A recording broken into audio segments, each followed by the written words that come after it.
পাকিস্তানের মুসলমানরা আমাদের বন্ধু হওয়ার কথা ছিল, কিন্তু ওদেরকে চির শত্রু বানায় রাখছে, ঠিক কিনা?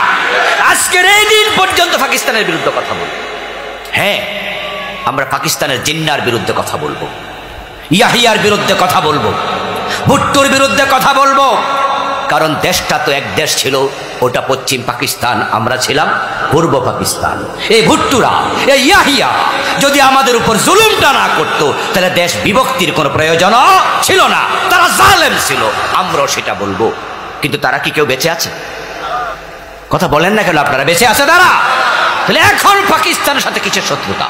এখন বন্ধুত্বের হাত বাড়ানো দরকার, কারণ তারা মুসলমান। আপনারা দেখবেন যে বাংলাদেশের যেই কোনো ক্রাইসিস আসলে পাকিস্তানের লোকের আমাদের পক্ষে কথা বলে। সুতরাং পাকিস্তানের সাথে আমরা শত্রুতা জিয়াইয়া রাখতে চাই না। আচ্ছা, আপনারা বলুন তো, বাবার অপরাধে সন্তানকে কি ফাঁসি দেওয়া যাবে? বিবেক থাকলে কথা বলুন না। বাবার অপরাধে ছেলেকে জেল দেয়া যায়? অপরাধ করেছে ভুট্টু, ইয়াহিয়া, ওরা, শাস্তি থাকলে তাদের হতো। কিন্তু আজকের পাকিস্তানে যারা আছে মুসলিম, তারা তো অপরাধী নয়। তা আপনি তাদেরকে শত্রু বানান কেন? বলে ইন্ডিয়া আমাদের এই দিছে, এই দিছে, এই দিছে, এই দিছে। আচ্ছা, ইন্ডিয়া যারা বর্তমানে বেঁচে আছে তারা কি বাংলাদেশে মুক্তিযুদ্ধ করতে আসছিল? তো যারা সাহায্যকারী তারাও মরে গেছে, যারা ভুট্টু আমাদের সাথে জুলুম করছে তারাও মরে গেছে। এখন যারা বেঁচে আছে ইন্ডিয়ার এই হিন্দুগুলো, তারাও আমাদের দোস্ত নয়, দোস্ত নয়, বন্ধু নয়। পাকিস্তানের যারা বেঁচে আছে তারাও দুশ্মন নয়। মুসলমানের দুশ্মন হবে যারা মুশরিক তারা, আর মুসলমানের বন্ধু হবে মুমিনেরা। বলেছেন কে? যারা হিন্দুদের সাথে বন্ধুত্ব করে, মুশরিকদের সাথে করে, ইহুদিদের সাথে করে, আল্লাহ বলে তারা মুনাফিক। এই কথার অর্থ কি আবার এই যে আমরা হিন্দুর সাথে শত্রুতা করব? আচ্ছা, বন্ধুত্ব না করার মানে কি শত্রুতা? আপনি আপনাদের এই নাঙ্গলকোট থেকে, এটা কোন থানা? লালমাই। লালমাই থেকে আপনি উঠলেন বাগমারা বাজারে ঢাকা যাবেন, বাসে উঠছেন, বাসের পাশের সিটে একজন ভদ্রলোক বসে আছে।